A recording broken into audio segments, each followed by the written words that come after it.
You're listening to Inclusive AF with Jackye Clayton and Katee Van Horn. Hello, hello. Welcome to the Inclusive AF podcast. This is Katee Van Horn. And this is Jackye Clayton. Hello. Hello. It's just you and me, baby. Just you and I me. know, right? Like Yep. old times. I know this has been a minute since you and I have recorded just solo.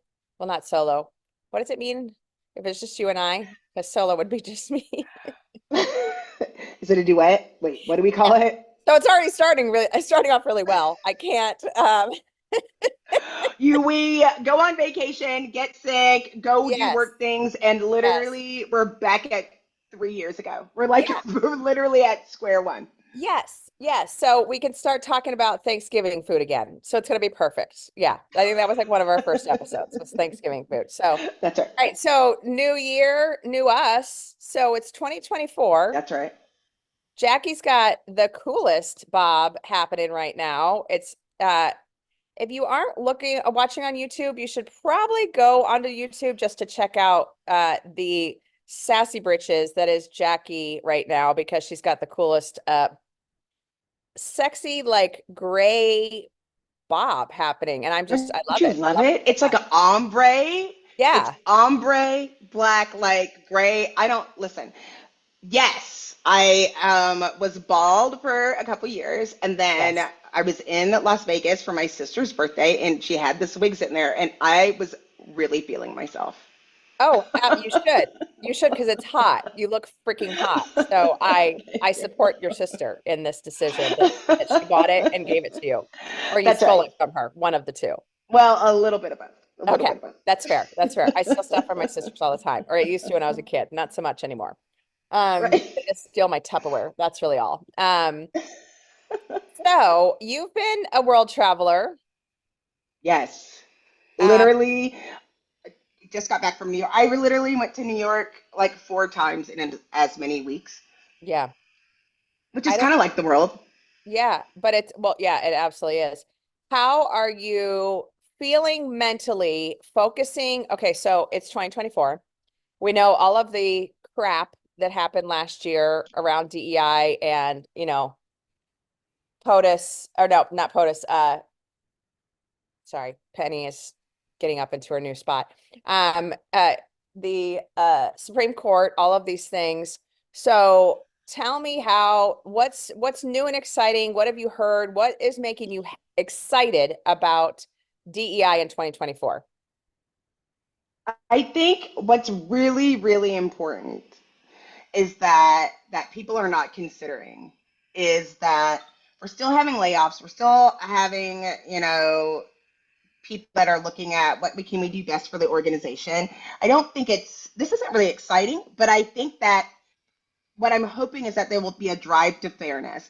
If people don't want to call it DEI, that's okay. You don't want your employees leaving the organization saying, well, you don't care about me because I am blah, blah, blah, and that's why you let me go. And we know that you publicly said that you don't like DEI. And so all of those things, like I don't feel like people are understanding that they're putting themselves at risk. And the reason I say exciting is because I feel that there will be a resurgence of how we can actually get finally past the D to the E, the I, and the B that has actually incorporated this work and get over the optics, and actually showcase more of the work. Because people can say all day, like, oh, I don't want, like DEIB, just that phrase sounds like poison.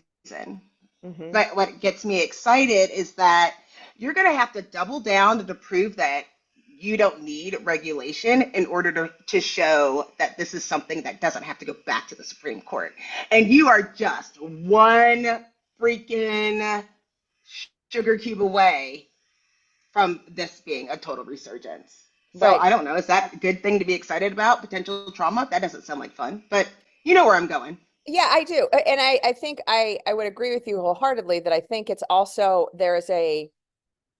I feel like there's a difference now between people who were making the statements when this was such a hot topic, and now it feels like the real work is happening kind of That's It's right. no longer a pretty, oh, hey, shiny DEI thing. It's no, but seriously, how do we have like inclusion in such a way that people feel truly like they are a part of the conversation? And I think, there are some, as we know, very recent examples where that was not the case, as we've seen, in especially in higher ed, where, you've had women who have been placed into positions that they had zero opportunity to actually succeed, and have gone through that trauma. And I think it's highlighting what I think we've tried to highlight for some time of you can go and hire 10 wonderful, amazing, brilliant Black women, but if you don't have the structure behind it to actually support those women and to create an environment where they can be heard, be seen, and their ideas taken into consideration and taken into account, it's never going to work. And so I'm hopeful that people are truly at a point now, like at this turning point or whatever you want to call it, of let's actually do the work in such a way that it's inclusion, not diversity for the sake of diversity. It's the optics that get in there. And you're Yeah. forcing activism because if I can't go to the University of Texas at Austin because I don't feel safe because you just shut down the, Latina trans engineers group, then I'm going to go Berkeley. Right. Period. Like that's okay, Right. right? So I don't you're I don't making know if I would it choose Berkeley, but I mean, I don't know if it's theoretically. Berkeley, but you know Yeah. what I'm saying. It's like, like, like for an example, and we know with Sweet Baby TJ, like he's in Austin. His girlfriend goes to UT. They're having all of this upheaval through their student government. Flash forward, TJ, he goes to an HBCU in Austin. Has his because of being inclusive stays at St. Edward's, the Catholic University in Austin. And so that in and of itself, and integrating these two communities where they eat together and they spend time together is like, you can do whatever you want to over at UT. But if you want to feel safe, you can come over here, and this is what we're doing at this university that's like 5 minutes away. And I feel like, especially, um, you know, you're making it easier for people to know where they should go and vote for their feet, especially when like I feel like there will be a second reckoning. It doesn't have to be, you don't have to have those major traumas where somebody has to die in order to do this. It's I'm going to look for the organization that is going to be able to support me. And I think prime examples are those leaders.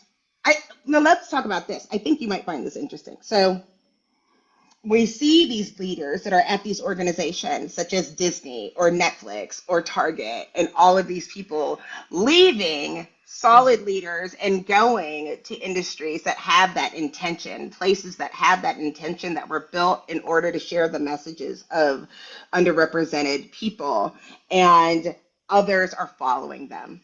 Others are following those leaders, right? And I think what we're seeing, and you can look at even with like Deion Sanders and his boys, how they went to an HBCU and then they went to another thing. It's like you have all of these groups that did what you said to do, right? I followed the rules. I went to college. I got my degree. I worked at a top company, and you're still not giving me those opportunities. So I will create those opportunities. We will and others will go there into support that we haven't seen in years past. Mm-hmm. Absolutely. And I think that's the piece that I feel like people are actually waking up to this topic in a different way. And I'm not trying to paint some, rose-colored glasses. Everything's fine. Don't worry. Don't look over here. Everything's fine. Because there's still a ton of work, but I think there's just some nice things that are showing up. Like I'm going to give an example, a recent example. So the backlash, and I want to call it backlash, but just the like kind of not excited and not happy about the Joe Coy, his kind of dogging of Taylor Swift and dogging of the women of Barbie, and some of these things where you do look at that and you go, yeah, it's not cute anymore. No one thinks that's cute. No one thinks that's cool, but it isn't, at least I don't feel like it's not a, oh, Joe Coy's getting canceled. It's just a, dude, really, that's not funny. So be funny. Like if you're going to be funny, be funny.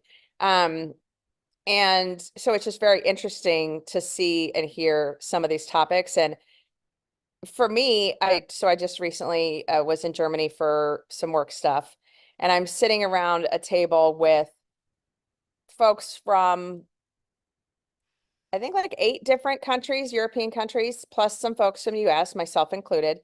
And it was like, this is so fascinating because so many of us were talking about, like, one of the guys was like talking about on the weekends he goes and hikes in the Alps. And I was like, I just hike in my backyard in Arizona. Not anymore though, because I'm broken, but like theoretically. Um, and so like talking about some of this different stuff and how diversity is being perceived, and people ask me a ton of questions about diversity in that type of environment. And it's the, hey, they might all be white men sitting around the table. However, the country of origins, the backgrounds, their experiences are very different, which is not a defensible, like, oh, this is real diversity, but it's another facet and it's another conversation and it's another piece to the puzzle. And I think that's something that also makes me happy, is that like people recognize that. And it was like a, wow, we have a lot of representation here from a lot of different backgrounds, even though you look around the table and you could go, oh, they are all related. Um, I it's some, think I think it's important. I agree with you because what we're understanding is we are looking to embrace people's differences, whereas maybe 30 years ago, like, you would have gone to another country and then everyone's going to default or fold to the US representative who has the biggest ear. And Mhm. instead, they were like, since you're going to be responsible and you have the ear of the person, our CEO, or you are the here to actually drive sustainable change and inclusion, let me tell you what my experience is like. Yes. Hmm. Right, and let me tell you how I can support. And what people also are recognizing is that we're all coming to this place of uncertainty, but I know the best way of getting there is if I can support you and you can support me. And Absolutely. so we have people supporting each other, whereas the thing that we started doing when all of this went down in 2020, even when we started hopping on to do Inclusive AF, was, let me tell you a little bit more about my experience. Hmm. And as much as I think you and I were both guilty, where it's like, really, like, you didn't know that, you know, insert stupid trope here. Yeah. No, we realized people really didn't. And now Right. people recognize, at the very least, the fact that someone could recognize that I might have a different experience at all is progress. Absolutely. Well, it's recognizing, acknowledging, but also believing that you have a different experience, because I think that's also part of it, is when you would sit down with leaders and you'd say, this is the experience of Black men at your company, they would be like, oh, well, is it? I mean, it wasn't that way for me. So is that really the issue? Do you really think that's a problem? And you're like, that's their experience. Like, they aren't making that up. They aren't just saying that, like, it's happening. But I also think it's that acknowledgement, but also I can honor you better if I don't just go, let me support Jackye, but it's also saying, Jackye, what can I do to support you? So it's not just going, oh, what Jackye needs is X, Y, and Z. It's going, Jackye, what would be the best thing? And I think you and I are both in environments where that is happening now, where it truly is. You have someone and someone's asking you, what do you need? How can I best support you? Versus, oh, well, what I needed it in her role, or what I needed when I was at her stage of her career was this. And so that must be what she needs. So there's not that assumption of what you need is the same as what I need as well. That's right. I agree with you there. And I feel like I don't, what is people, the way that I've always implemented like these types of things is slow is the fastest way to get there, right? Mhm. Because we know when things happen or when you have these traumatic things happen and you're trying to do things overnight, it is so unorganized and disjointed, and then it's unclear, and then you have this immediate response where people haven't gone through strategy and have these things thought out. That's what we're seeing right now. Mhm. Is I don't want to upend and then not have any outcomes. And I think it's because it's not measurable, but it also allows people to know that this is a whole ass job, right? Yes. This Yeah. is the qualification can't be, oh, the only qualification you need is to be a member of one of these groups in order to understand what millions and millions and millions of people have been discussing, the Mhm. challenges at work. And they can actually look at some of the science. But then on the other side, people who have been saying and doing this work forever are being taken to task as well. Of, okay, we do this thing because the expert said to do this thing. What is the output supposed to look like? Yep. And what has been the joke, or what has been, um, what have we been sold to as something that's a positive thing for DEI? But it really isn't. That's Mhm. really not the answer. Mhm. And not all of those conversations are fun, but I've been looking at, there's another point of view that has happened, um, that has come out of this, where it's like, you're not, I don't, you can't just like super liberals try to define these things either. Like, you're not understanding it from either one of these major extremes. Mhm. And we're starting to see people on, you have the people that were like overly performative, but then you have the people that mask by looking like they're really active, but not doing anything. It's Mhm. like giving people socks but no shoes on the other side. Right. And I think the amount of money that has been, and I'm going to use the word wasted, but and that might not be the right word, but the amount of money that has been wasted on those performative activities when so much of what actually needs to happen is free. And That's right. when I go into organizations, and I don't mean you shouldn't pay for someone to come in and help you with this, because we've already talked about that a gazillion times that that's not the case. But it's more the idea that, how are you treating the people in your organization today? How are you giving them career opportunities? How are you talking about them when they're not in the room? All of those things that cost nothing, that we just have not been good at doing in the past, and helping leaders to understand how critical that is. And even, I'm trying to build in this new organization this conversation around feedback. And I've been in environments where feedback was mandatory and was given to the point where it was like it didn't mean anything anymore. And I've also been in organizations where people did not get feedback at all until they got their review, and then they were like, wait, what? How? I thought I was great, and now I'm getting this poor performance review. So I think even just some of these little things that people like Kieran have been talking about for years, and other folks, that it's the, how do you give good feedback? How do you have conversations around development? Just some of those, what I would say, kind of basic topics. However, they are now, I just feel like people are more aware of the importance of them. And again, I'm making a sweeping generalization because I don't think everyone is, but I think people are seeing the importance of it. And again, it's not the super liberal, hey, everyone gets a pony. Even Um, though I would love a pony. True that. Yeah, I would also love a pony. The puppy right now is on the counter. Just so we're all on the same page here, listening in to the Inclusive AF podcast. Siren. Ooh, Lord, Siren's in Well, trouble. Siren's in trouble. Here's the problem. I just got a new couch. And so the old couch is sitting in the hallway, basically, so he can climb on the couch and then get on the counter. And so he thinks he's very fancy.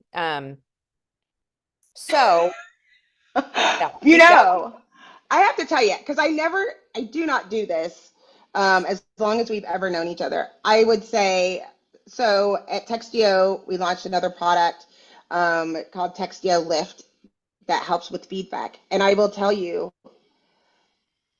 it has been life changing for me of understanding what good feedback is, how I communicate even with my children. Like I have been in this space for a really long time. We're going to continue to try to build tools that do that. I don't usually talk about Textio unless it's relevant. So like this isn't a sales pitch. This is just my personal testimonial. We're Yeah. looking at this product and we have to have clear, actionable feedback. And I just learned, I was this many years old when I learned like the worst possible feedback that you could give somebody is you're doing a good job, right? Yes. Like, Oh yeah, what?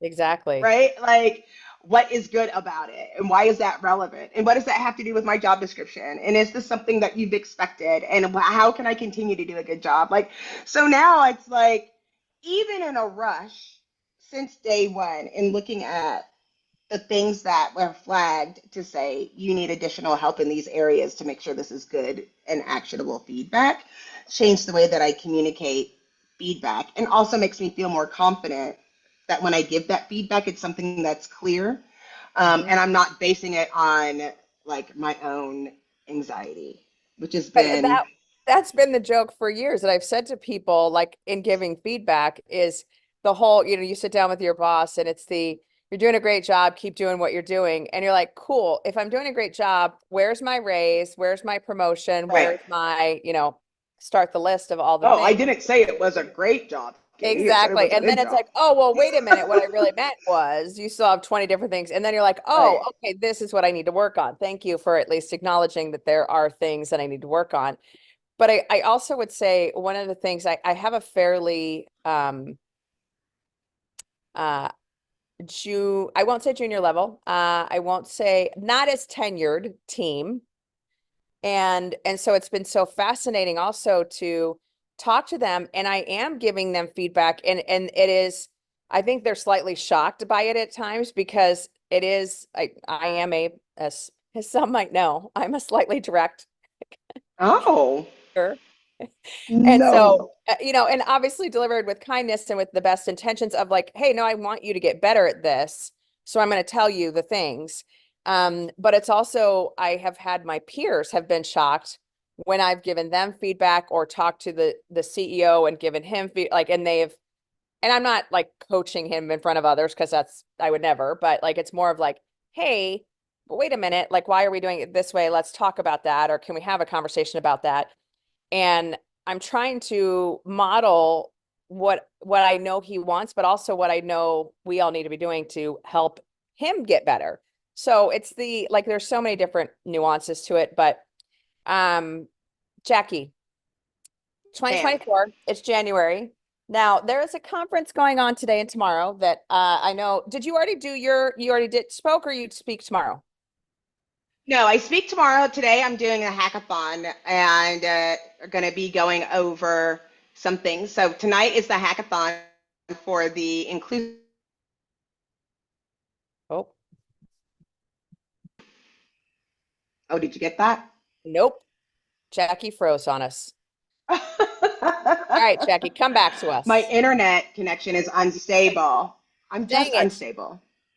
Aren't we all? Please hold. I'll come right back. Yeah, No, you're there. You're there. let You're me see good. what I can do. All Oh, right. okay. What's the conference called? Um, so it's Inclusion by Design and or Inclusive by Design, which is Rocky Howard has launched a new organization called Diversiology and has put on a 2-day conference that's called Inclusive by Design, which is really going through of re-imaging DEI to drive impact and looking at how we can re-image DEI with a different framework so that way we can be sustainable and do those things to move forward. So that has been the speaker list is absolutely, Ridiculous. there's 35 speakers, first of all, Yes. with these like Yes. 15-minute pitches. And it's like, what? Like, huh? Yeah. So it's Inclusive by Design is the conference. Now, by the time this airs, it will be over. But what Yes. I would say to everyone listening is if you're not connected to Rocky Howard, connect with her immediately. Because like, if this is any indication of some of the stuff that she's going to be doing with this new organization that she's launched, uh, wow. Like I literally was looking at the lineup and I'm like, holy Hannah, Batman. Like every single person that you want to hear from that has a voice that is doing just amazing stuff in this space is there and is speaking, and it's awesome. So super excited to hear. I have been kind of jumping in as In I and can with the out. day to day and doing the same thing Yeah. tomorrow. But please, if and I don't know if they're going to be doing replays or how they'll be handling that, but connect with Rocky and definitely jump in for the next one. What are some other conferences that you're excited about this year? You know, I don't know. I really am trying to focus on stuff that can really help. Like I've been really concerned about a lot of these mini conferences and all of these like cute Lollapalooza whatever type like hug it out conferences. Not that hugging isn't great, but Right. in this world of COVID, maybe we can do some things where we're not just hugging and we can get down to the work of this. So I think what I'm always excited about seeing like HR Tech is still going to be a go-to conference for me of seeing the different technology where it was going. But what I learned last year that I'm excited about for this year is actually Black Men in Tech conference. They have one that was Yes. really great last year and was diverse topics. I mean, I'm not a black man and I'm not like looking for a job in tech, but the content and seeing the conversations that people are having, I think are really great. And seeing more opportunities for people to look like me to have conversation, real talk about how can we negotiate this space. And Mhm. I found it really beneficial in this way. But I don't know. Are you excited about any conferences?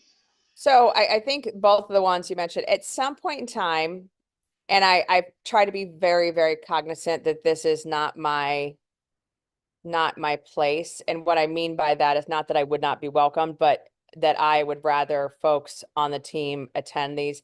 Afrotech is a conference that I've always watched from afar and gone, at some point in time, I want to be there just to see it because every piece of it looks so cool. And also, like, we have some of our friends that like Ashton DJs for it. And, we have different Yes. things going on that like just are super, super cool.